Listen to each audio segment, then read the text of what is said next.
Alright, y'all, legit back in the house.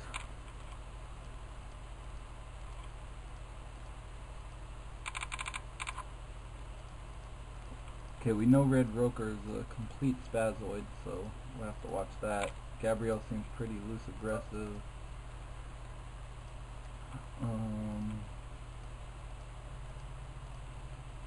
Yep, see what happens.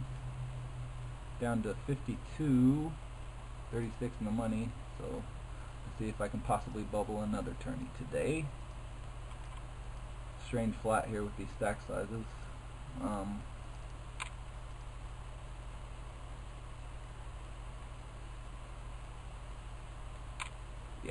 Yeah. What? What the hell? Oh my god, what is he doing? Okay. Huge retard. Yeah. Flatted, early position. How big of a stack is it? He had like less than 15x. Early position, 15x, 2.2x open. Stack, 2.2x open. On the button. 7-4 hard pro FL. Shoved over c-bet when flopped straight.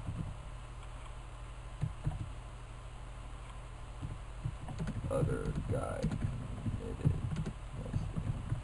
Okay. so terrible. Okay, I'm gonna open a little bit light under the gun because I haven't been at all. Even though people are playing so bizarrely, I'm tempted to just not do it. Especially with Gabrielle making flats with like 7-4 suited. But then that kind of turns my open into a value bet, I guess. I would fold to a shove here. Obviously. Yeah, Gabrielle's a huge losing player. He was break even at some point, but not anymore. Okay, so I'm going to change my notes. Break, okay. Solid, loser, example. Okay, this guy's shoving all his decent aces. This guy's flatting, as we saw, like stupid hand. So we're gonna go ahead. This is a perfect texture for us to see bet.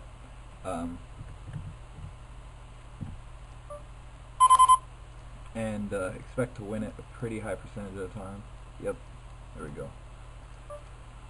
So yeah, so that's why you don't want to flat that many. I mean, in addition to it just being terrible on all kinds of different levels, another level is you get owned when on flop textures like that, when people know that your flatting range is like so wide that you don't necessarily have like ace queen, ace jack type hands when you flat. This is a fold, obviously. And then this guy just over defended in the big blind, getting a pretty big price, so he has a wide range too.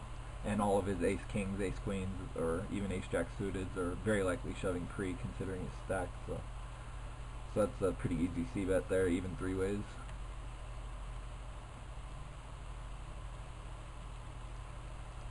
Oh, this video is going to be long, but it's going to be a pretty good tourney video.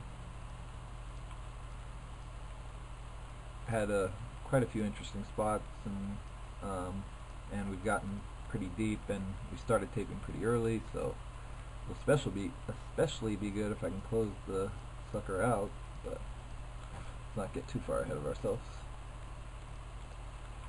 Alright, we'll go back over here for a sec since there's some interesting. I only have 21 big blinds. This is the $100 turbo, and this guy's opening full 3x, so we got an easy reshove with 21 big blinds. Hopefully he's got something like 7s and doesn't fold. Hopefully he's got something like ace jack. He does fold.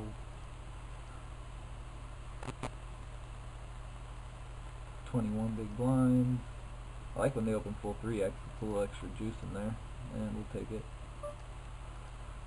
That they need not be giving up to me, but they did. Okay, now we're back over here, and we just picked up 8, and most of the stacks are pretty shallow, so something drastic would have to happen for us to fold. Not drastic enough yet, especially since this guy's playing absolutely maniacal. Oh, wow. I still don't even know if it's drastic enough.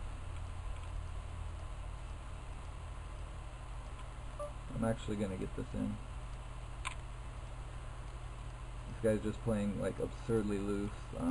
He should fold even some relatively strong hands like Ace Jack here. I don't know if he will. Or I would think Ace Queen would be if I'm in his spot with Ace Queen, I'm snap folding. Not snap, but I'm definitely folding. So we have a lot of fold equity for that pot, and against even, I mean, this guy only has 10 big blinds, so we do pretty good against his range, even though he's reshoving over an opener. There's some pairs we dominate in it, especially he knows how loose this guy's been opening too, so there it is. Let's win a flip, and that's a good way to start. And we'll take that.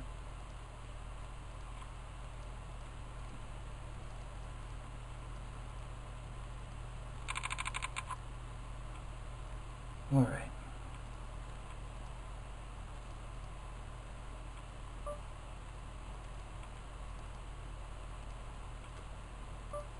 We'll pull that.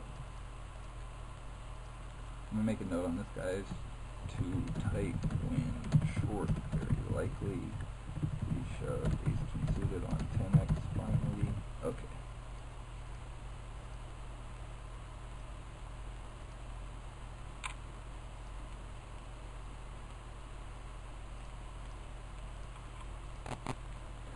This guy's chat. He said just didn't care about the guy that opened early position. I don't know if he realized this guy's running 45-30, which means his early position open literally means like absolutely nothing. My other table, I've got the ace queen all, big blind levels. Hold this.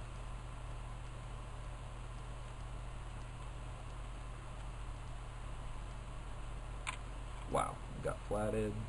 Okay, now we're never folding, and we get donked into, so that makes it really easy.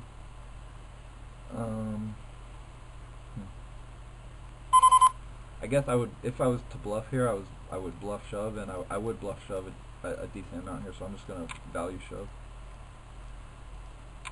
Hopefully get called by ace-9. There we go. That's hold up. Ship it. Okay. Big blind facing my under the gun, open, defended, ace-9-0, donked, ace-10-x, called, shove. Alright, well, now we got a big stack in 2 tournaments. That worked out nice. So there with the ace-queen, basically my consideration was the fact that I was trying to balance my range of hands, because his lead into me looked so weak that I would in some cases raise him with nothing, or as a bluff when he donks into me there, or as a semi bluff if I have like a spade draw, obviously, like which my only real spade draws are like queen jack of spades or king queen of spades, which would have been huge draws, so I would obviously shove those, but in addition I would sometimes just shove air, thinking that his donk is weak or mediocre hand. So in order to do that, I have to do it when I'm fairly strong as well, and it seemed to have worked because he pretty much snap called me, so we'll take that. Alright. Okay, small blind sitting out. Dude seems pretty tight, so I only really have to worry about, and dude is not going to reshove light, but Red Roker is playing absolutely maniacally, but I'm not just going to start open folding aces because of that, and I knew that was coming. I mean, I didn't know it was coming. He has to have picked up a hand. It cost me 10 to win 16. He knows he doesn't have he knows he doesn't have much fold equity, so I would expect most of his range is stuff that crushes me. Most of it. I'm still getting some price, but not that great of a price, so I'm just gonna fold. If he had like 9x, I would probably call, but with 12x, I can lay that down.